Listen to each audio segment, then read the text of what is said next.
Welcome back to the Deep Dive. Today we are taking a stack of source material and diving deep into one of the most, well, foundational and dramatically cyclical processes in human chemistry. We're talking about the story of porphyrins and bile pigments. Exactly. It might sound super technical, but what we're really exploring is the full life cycle of heme, from its elaborate creation all the way to its carefully managed breakdown. And more importantly, what happens to the human body when either of those stages goes catastrophically wrong? Our mission today is to give you a shortcut to understanding the elegance of this pathway, starting with the star of the show, heme. Heme is an iron-containing porphyrin. It's the essential working part of countless hemoproteins. Right. We're talking about your oxygen carriers, things like hemoglobin and myoglobin. And the core components of your cellular tower plants, like cytochrome C. Don't forget the critical defense systems, too. The detoxifying enzyme cytochrome P450 and catalase. Heme is, and this isn't an exaggeration, the foundation upon which oxygen life is built. And because heme is involved in, well, virtually every cellular function, failures in its metabolism create two really distinct and major classes of clinical problems. They really do. On one side, we have the porphyrias. These are rare, often devastating genetic diseases caused by mistakes in heme synthesis. And on the other side? On the other side, we have jaundice, a much more common problem that results from errors in heme degradation and the excretion of its breakdown product, bilirubin. For you, the learner, the goal today is clarity. We want you to walk away knowing exactly how a deficiency in one tiny enzyme can cause, say, acute abdominal pain or severe photosensitivity. Or why a simple blood test measuring direct versus indirect bilirubin is one of the most powerful diagnostic tools in medicine. It all comes back to tracing the cause and effect along the pathway. So let's start with the building block itself, the porphyrin structure. It's essentially a specialized ring molecule, right, made of 4 smaller pyrrole rings all linked together. That's the basic idea. You don't need to memorize the formula, just know its function. That cyclic structure makes it the perfect organic cage, ready to trap a metal ion right in the middle. It's a fantastic metal chelator. It is. When a porphyrin grabs magnesium, you get chlorophyll, the green pigment implants. When it grabs iron, specifically ferrous iron, F2+, you get heme. You mentioned the diverse functions of heme. Does the structure of the heme molecule itself ever change depending on its job? It does, slightly, and this is where it gets really interesting functionally. Most heme is what we call heme B. It easily associates with and dissociates from its protein. Okay. But then you have heme C, which you find in, for instance, cytochrome C.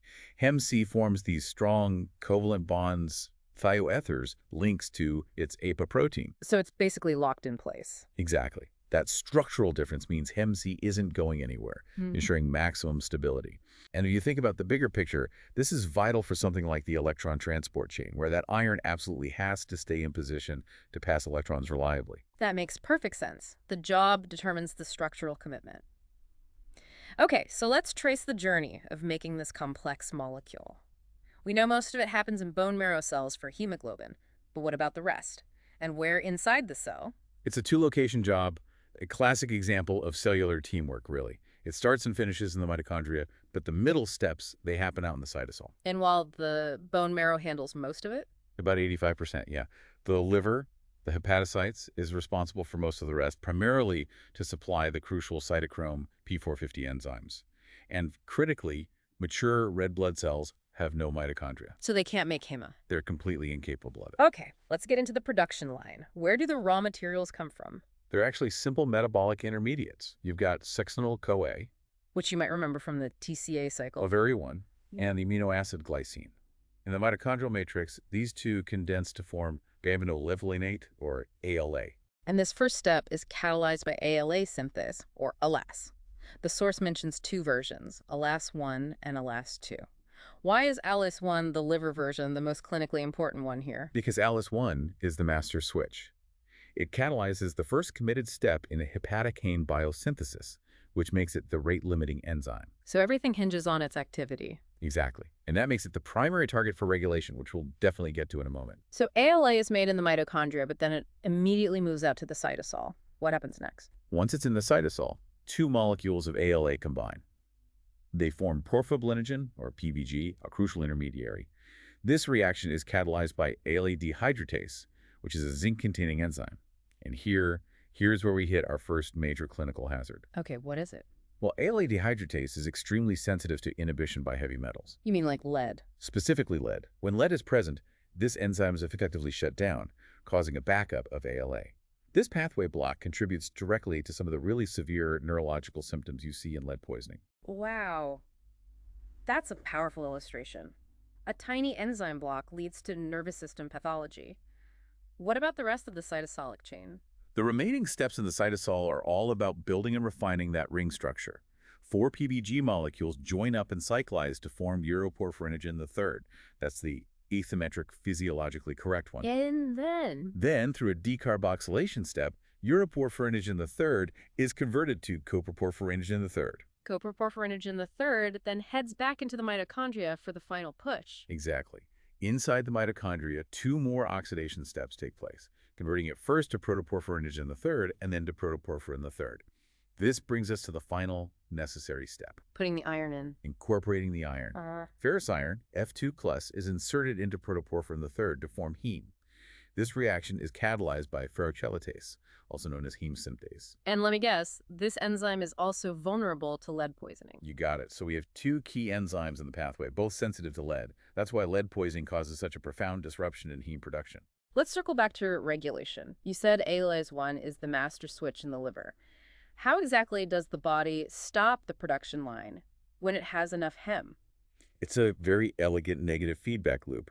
The end product, heme itself, physically acts as a repressor. How does that work? When heme levels are high, it binds to a special protein, an aporepressor, which then shuts down the synthesis of ALAS1. It prevents its transcription, its translation, and even its movement into the mitochondria. High heme equals low ALAS1, which slows production way down. So what happens when we manipulate that system with, say, drugs? This is critical because it's the immediate clinical link to the porphyrias. If you take drugs like barbiturates, these compounds require a massive amount of cytochrome P450 to be metabolized. Which is a heme-dependent enzyme. Right, so to handle the drug load, the cell ramps up P450 synthesis, which rapidly consumes the existing intracellular heme pool. So heme levels plummet. They plummet. And when that happens, the negative regulation on ALAS1 is released.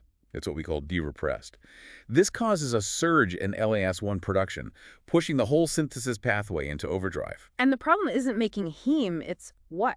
The problem is that if there's a subsequent enzyme defect further down the line, this overproduction leads to a massive accumulation of toxic heme precursors like ALA and PBG, and that is what causes an acute porphyria attack. That brings us directly to the pathology. But before we list the specific diseases, we need to understand the chemistry of the pathology itself. What's the difference between porphyrins and porphyrinogens, and why does it matter for the patient? It's all about light absorption. The intermediates we've been talking about, like uroporphyrinogen, are called porphyrinogens. They're colorless, they're harmless, because they lack the conjugated double bonds needed to absorb light. But the body is leaky. Exactly. When these porphyrinogens accumulate because of an enzyme block, they readily auto-oxidize into true porphyrins. And porphyrins do have that conjugated system, Which makes them colored. vibrantly colored, and gives them a special ability to absorb light, especially around 400 nanometers. This is called the Soret band. It's why they fluoresce bright red under UV light. Then when a porphyrin absorbs light, that energy release is what causes the symptoms. Yes. When these accumulated porphyrins in the skin or tissues are hit by visible light, they get energized and react with oxygen, generating highly destructive oxygen radicals. These radicals injure subcellular organelles, causing severe skin damage, blistering, scarring, all the acute symptoms you see in the porphyrias. So let's look at the classic breakdowns. In acute intermittent porphyria, or AIP, the block is in hydroxymethylbilane synthase. What are the clinical signs? The classic triad for AIP is acute unexplained abdominal pain, coupled with severe neuropsychiatric symptoms, anxiety, confusion, psychosis. These symptoms are thought to be caused by the neurological toxicity of those accumulated precursors, ALA and PBG. And the lab test gives it away. It does. Massively elevated ALA and PBG in the urine. Then you have the condition that historically gave rise to the werewolf myth, congenital erythropoietic porphyria. This is a devastating disease.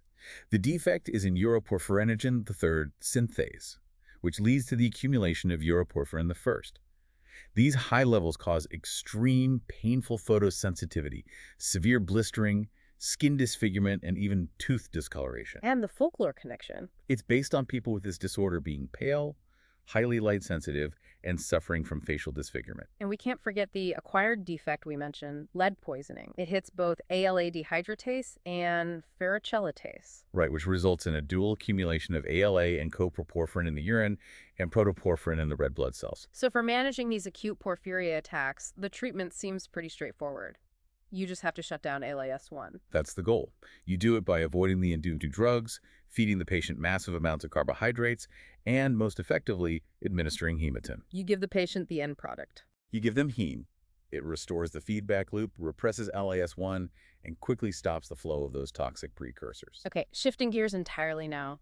Let's talk about the destruction phase heme catabolism. We are replacing something like 200 billion red blood cells every single day. Which means we're turning over about 6 grams of hemoglobin. The globin gets recycled, the iron is saved, but that big porphyrin ring, it has to be dismantled. Where does that happen? Mainly in specialized cells in the spleen and liver. It starts when the porphyrin ring, in its ferric form called hemin, is cleaved by an enzyme called heme oxygenase. It's an oxidation reaction that opens the ring. And the product is? The product is biliverdin, which is a vivid green pigment, plus carbon monoxide and the released iron. So if you've ever had a bruise, you've seen this biochemistry play out in real time. Absolutely. Yeah. That initial purple-blue of a hematoma, that's emin. Then the green stage is biliverdin. After that, an enzyme called biliverdin reductase takes that green biliverdin and reduces the central bridge. Converting it into the final yellow product? Bilirubin. Exactly. The bruise turns yellow right before it vanishes. Now, bilirubin is the pigment responsible for jaundice, but it has a problem. It's incredibly hydrophobic, water insoluble. How does it get from the breakdown site to the liver for processing? It has to hitch a ride. Bilirubin travels bound tightly to serum albumin. Now, albumin is a reliable carrier, but this binding is a huge clinical concern, especially in neonates. Why is that? Because certain drugs, like some antibiotics, can displace bilirubin from albumin. If free, unbound bilirubin levels get too high, it can cross the blood-brain barrier. And that leads to the risk of kernicterus or bilirubin encephalopathy, which is a profound neurological injury. So the liver's job is to detoxify this molecule. How does it do that? In 3 essential coordinated stages. First, uptake. The liver cell facilitates transport of bilirubin off the albumin and into the hepatocyte. Inside the cell, it immediately binds to cytosolic proteins, which prevents it from leaking back into the blood. Okay, step 1 is uptake. What's step 2? Second, conjugation. Since bilirubin is hydrophobic, the liver has to make it water-soluble so it can be excreted. It does this by attaching 2 sugar molecules to glucuronyl moieties. This is done by the enzyme bilirubin UDP glucuronyl transferase. And the resulting molecule is bilirubin diglucuronide. And this is what we call direct bilirubin. And the final hurdle, third, secretion. You've made this nice water-soluble molecule, but you have to get it out of the liver cell and into the bile duct. Correct. That's handled by an active transport mechanism, a protein called MO8, the multispecific organic anion transporter.